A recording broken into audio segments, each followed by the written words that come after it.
പ്രമുഖ online e-commerce വെബ്സൈറ്റുകളുടെ മറവിൽ വ്യാജ ഷോപ്പിംഗ് സൈറ്റുകൾ ഒരുക്കി പണം തട്ടുന്ന സംഘങ്ങൾക്കെതിരെ സൈബർ പോലീസ് നടപടി തുടങ്ങി. ഇത്തരത്തിൽ പണം നഷ്ടമായവരുടെ പരാതികളിൽ സംസ്ഥാന സൈബർ പോലീസ് നടത്തിയ പരിശോധനയിൽ 155 വ്യാജ വെബ്സൈറ്റുകളാണ് പ്രാഥമികമായി കണ്ടെത്തിയിട്ടുള്ളത്. ഇവ നീക്കം ചെയ്യാനുള്ള നടപടിയും സൈബർ പോലീസ് ആരംഭിച്ചിട്ടുണ്ട്. പ്രമുഖ ഓൺലൈൻ ഇ-കൊമേഴ്സ് കമ്പനികൾ സ്മാർട്ട് ഐഫോൺ, ലാപ്ടോപ്പ് മുതലായ ഇലക്ട്രോണിക്സ് ഉപകരണങ്ങൾ സൈറ്റുകൾ മുഖേന വൻ വിലക്കുറവിൽ വിൽപ്പന നടത്തിവരുന്നുണ്ട്. ഇത് മറയാക്കിയാണ് വ്യാജന്മാരുടെ വിളയാട്ടം. സാമ്പത്തിക തട്ടിപ്പ് വ്യാപകമാണെന്ന വിവരത്തെ തുടർന്നാണ് പോലീസ് ഇങ്ങനെയൊരു നടപടി. ഒറ്റനോട്ടത്തിൽ കമ്പനികളുടെ യഥാർത്ഥ വെബ്സൈറ്റ് പോലെ തോന്നിക്കുന്ന വ്യാജന്മാർ സമൂഹമാധ്യമങ്ങൾ വഴി പരസ്യം നൽകിയാണ് ഇരകളെ വീഴ്ത്തുന്നത്. വ്യാജ സൈറ്റുകൾ സന്ദർശിച്ച് ഉൽപ്പന്നങ്ങൾ ഓർഡർ ചെയ്താൽ പണം നഷ്ടപ്പെടാൻ സാധ്യതയുണ്ടെന്ന് സൈബർ പോലീസ് മുന്നറിയിപ്പ് നൽകിയിട്ടുണ്ട്. വിലക്കുറവ് വാഗ്ദാനം ചെയ്യുന്ന വെബ്സൈറ്റുകളുടെ ആധികാരികതയും നിയമസാധുതയും കൃത്യമായി പരിശോധിച്ച് മാത്രമേ ഉൽപ്പന്നങ്ങൾ ഓർഡർ ചെയ്ത് പണം കൈമാറ്റം ചെയ്യാവൂ എന്നാണ് പോലീസിന്റെ നിർദ്ദേശം. വെബ്സൈറ്റുകളുടെ ആധികാരികത തിരിച്ചറിയുന്നതിന് വിലാസം സൂക്ഷ്മമായി പരിശോധിക്കണം.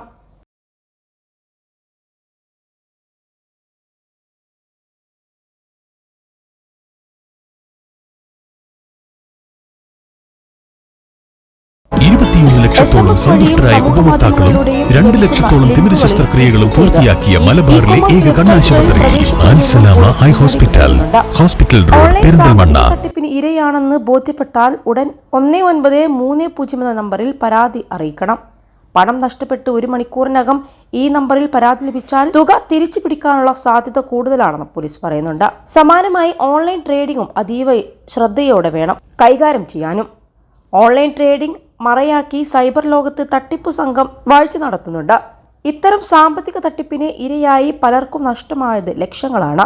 ഒറ്റപ്പാലത്ത് കഴിഞ്ഞ ദിവസം റിട്ടയർഡ് സർക്കാർ ഉദ്യോഗസ്ഥനെ കബളിപ്പിച്ച് 8.5 ലക്ഷം രൂപയാണ് തട്ടിയെടുത്തത്. മകനെ വിവാഹാലോചന ക്ഷണിച്ചു രജിസ്റ്റർ ചെയ്തിരുന്ന മാട്രിമോണിയൽ വെബ്സൈറ്റിൽ നുഴഞ്ഞു കയറിയവരാണ് തട്ടിപ്പിന് പിന്നിലെന്ന് പോലീസ് പറയുന്നുണ്ട്. ഇതിൽ പെൺകുട്ടിയുടെ പേരിൽ നൽകിയിരുന്ന പ്രൊഫൈലിലെ മൊബൈൽ ഫോൺ നമ്പറിൽ വിവാഹാലോചന സംബന്ധിച്ച് തുടങ്ങിയ ആശയവിനിമയങ്ങളാണ് തട്ടിപ്പിൽ കലാശിച്ചത്.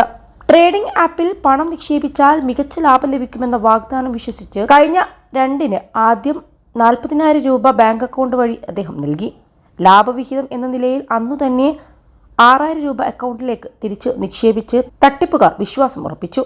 ഇതിന് പിന്നാലെ 14 വരെയുള്ള ദിവസങ്ങളിൽ വിവിധ ഘട്ടങ്ങളിലായി ബാക്കി തുക കൂടി തട്ടിപ്പുകാർ നിർദ്ദേശിച്ച അക്കൗണ്ടുകളിൽ നിക്ഷേപിച്ചു. മുതലും ലാഭവും ലഭിക്കാതായതോടെ നാഷണൽ സൈബർ ക്രൈം റിപ്പോർട്ടിംഗ് പോർട്ടലിൽ പരാതി രജിസ്റ്റർ ചെയ്യുകയായിരുന്നു. പരാതി ജില്ലാ പോലീസ് മേധാവി മുഖേന ഒറ്റപ്പാലം പോലീസിന് കൈമാറിയതോടെയാണ് FIR രജിസ്റ്റർ ചെയ്ത് അന്വേഷണം തുടങ്ങിയത്.